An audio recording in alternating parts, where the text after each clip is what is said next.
بسم اللہ الرحمن الرحیم۔ آج کا یہ وظیفہ بہت ہی خاص اور پاورفل وظیفہ ہے، اور جس نے بھی یہ وظیفہ کیا ہے اللہ تعالیٰ کے فضل و کرم سے بہت ہی زیادہ فائدہ ہوا ہے۔ آج آپ کے سامنے قرآن مقدس کی ایک ایسی چھوٹی سی آیات ہے، اور اس کے اندر اللہ رب العزت نے اتنی طاقت رکھی ہوئی ہے کہ جو انسان سچے دل کے ساتھ اس کو پڑھتا ہے تو اس کے جسم کے پاؤں سے لے کر سر کی چوٹی تک کسی قسم کی کوئی بھی بیماری ہو، انشاءاللہ قرآن کی آیت کے طاقت کی وجہ سے اس کے جسم سے مکمل طور پر وہ بیماری ختم ہو جائے گی، کیونکہ دعائی لینا میرے نبی کریم صلی اللہ علیہ وآلہ وسلم کی سنت ہے۔ لیکن یہ عقیدہ رکھ لینا کہ اس دعائی کے اندر شفا ہے، اس نے مجھے ٹھیک کرنا ہے، تو یہ آپ کا غلط خیال ہے۔ بیماری بھی اللہ کی جانب سے آتی ہے، اور شفا بھی میرے رب ذوالجلال والاکرام کی طرف سے آتی ہے، جو اپنی مدد کے ذریعے، اپنی طاقت کے ذریعے اس انسان کو شفا بھی دیتے ہیں۔ تو یہ انسان کا عقیدہ ہونا چاہیے، جس نے بھی کلمہ پڑھا ہے لا الہ الا اللہ محمد الرسول اللہ، اس کے اوپر پکا اور سچا یقین ہونا چاہیے کہ بیماری بھی اللہ کی جانب سے آتی ہے اور شفا بھی۔ لیکن یہ جو دنیا کے اندر انسان کو کوئی بیماری لگتی ہے تو وہ ڈاکٹروں کے پاس جاتا ہے، تو ڈاکٹروں کے پاس جانا میرے نبی کریم صلی اللہ علیہ وسلم کی سنت ہے۔ دوائی لینا یہ ایک طریقہ ہے، لیکن اس دوائی سے پہلے صدقہ کرنا میرے نبی پاک حضرت محمد مصطفیٰ صلی اللہ علیہ وسلم کا پسندیدہ عمل ہے۔ ہماری اب کیا اوقات ہے، تھوڑا سا غور تو کریں۔ ہمارا جسم، ہمارا ذہن، ہمارے خاندان، کسی کی وجود کے اندر، کسی کے ذہن کے اندر، کسی کے خاندان کے اندر یہ خیال نہیں آتا کہ اس انسان کو اگر بیماری لگی ہے تو میرے نبی کریم صلی اللہ علیہ وسلم کا فرمان ہے کہ تم صدقہ کرو۔ تو کون بندہ ہے جو صدقہ کرتا ہے؟ کچھ لوگ ہیں وہ بھی اس وقت کرتے ہیں جب ڈاکٹروں سے دوائی لینے کے بعد وہ ٹھیک نہیں ہوتا، تو اس کے بعد ان کے ذہن میں آتا ہے کہ صدقہ کرو۔ تو میرے بھائیوں اور دوستوں، میری ماؤں، بہنوں، بیٹیوں، آج کی گفتگو بڑی اہم گفتگو ہے۔ شروع اللہ کے نام سے جو بڑا مہربان رحم والا ہے۔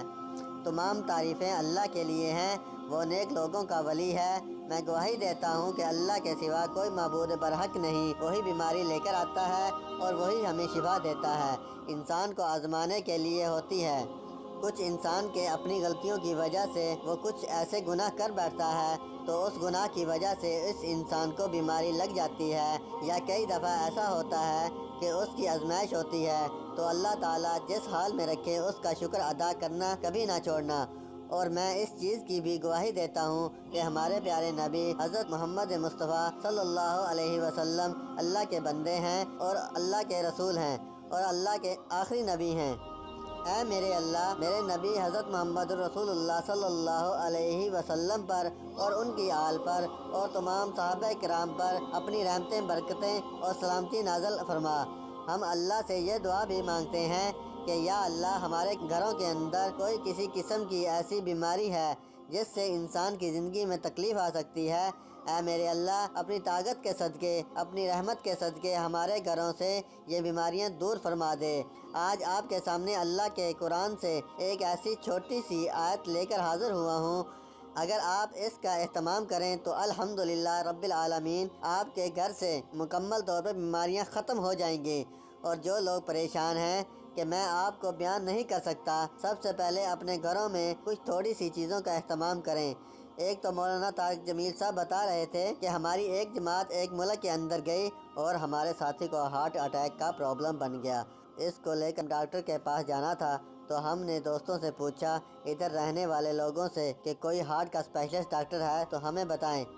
ہم نے اپنا ساتھی جو ہے وہ بیمار ہے، اس کو چیک کروانا ہے، تو انہوں نے کہا کہ اس ملک کے اندر ہارٹ کا ڈاکٹر ہی نہیں۔ تو ہم حیران ہو گئے، یہ کیسا ہو سکتا ہے، یہ کیسے ممکن ہے کہ دنیا کے اندر بڑے بڑے ملک ہیں، امریکہ ہے، جرمن ہے، کینیڈا ہے، انگلینڈ ہے، اور بھی بڑے بڑے اچھے ممالک ہیں، عرب امارات ہیں، ان کے ملکوں کے اندر بھی اتنے بے شمار ہارٹ پیشنٹ ہیں، تو یہ کیسے ممکن ہے کہ اس ملک کے اندر ہارٹ کا ڈاکٹر ہی نہیں؟ تو انہوں نے کہا کہ اس ملک کے اندر کوئی مریض ہارٹ کا ہے ہی نہیں۔ تو مولانا طارق جمیل فرماتے ہیں کہ یہ کیسے ہے، یہ کیا وجہ ہے؟ انہوں نے اس کے اوپر ریسرچ کی، تو اس بندے نے یہ بات بتائی کہ اس پورے ملک کے اندر ایک تو بیکری نہیں، اور دوسرے نمبر پر کسی قسم کا گھی استعمال نہیں ہوتا، صرف زیتون کا تیل استعمال ہوتا ہے، اور تیسرے نمبر پر میٹھا، وہ صرف شہد کا استعمال ہوتا ہے۔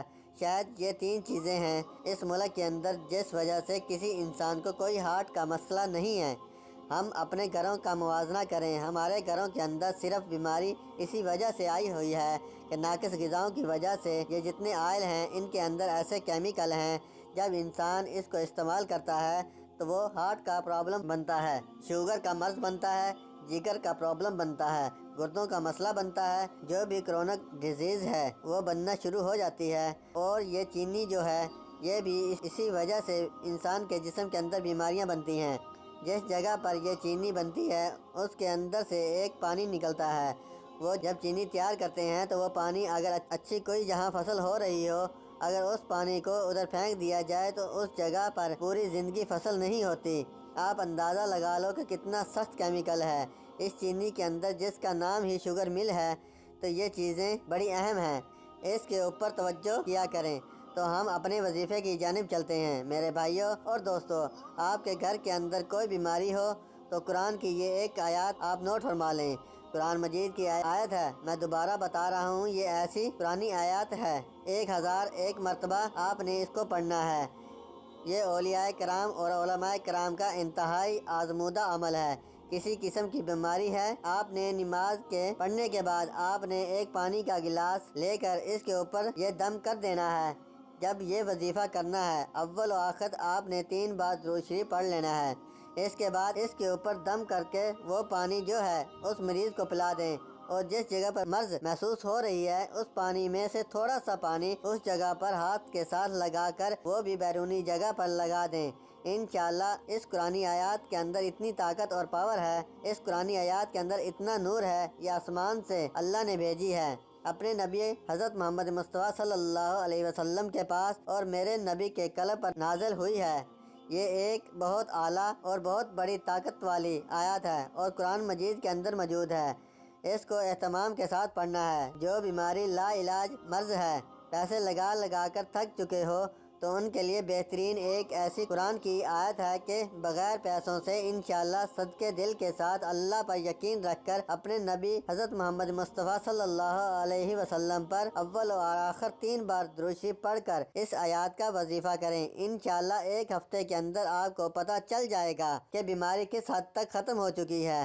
ایک دوست تھا تبلیغی جماعت کے ساتھ ایک مسجد کے اندر، تو اس کو بواسیر تھی بہت زیادہ، تو میں نے دیکھا کہ ایک کونے کے اندر بیٹھا ہوا تھا بالکل بکل مار کر کمبل اوڑھ کر۔ تو میں نے کسی سے پوچھا کہ کیا بات ہے؟ انہوں نے کہا کہ یہ وہ آدمی ہے جس نے اللہ کا ذکر کیا، اللہ کے سامنے رو کر دعا مانگی، بہت دعائیں بھی لیں، بڑے بڑے علاج بھی کرائے، لیکن جب اس نے اللہ کے سامنے رو کر دعا مانگی اور اللہ کے قرآن سے شفا کے لیے کوشش کی تو اس نے اپنی آنکھوں کے ساتھ بواسیر کے موقع گرتے ہوئے نظر اس کو آئے۔ یہ ہے اللہ کی طاقت۔ میرے بھائیوں اور دوستو، تھوڑا سا اس جانب آؤ، آپ کی زندگی کے اندر سکون آ جائے گا، آپ کی زندگی کے اندر سکھ آ جائے گا، گھروں کے اندر امن آ جائے گا، پیسوں کی بچت ہوگی۔ لیکن ہم نے اپنے اللہ اور اللہ کے رسول صلی اللہ علیہ وسلم کا راستہ چھوڑ دیا ہے، جس وجہ سے ہم مشکلات کے اندر ہیں۔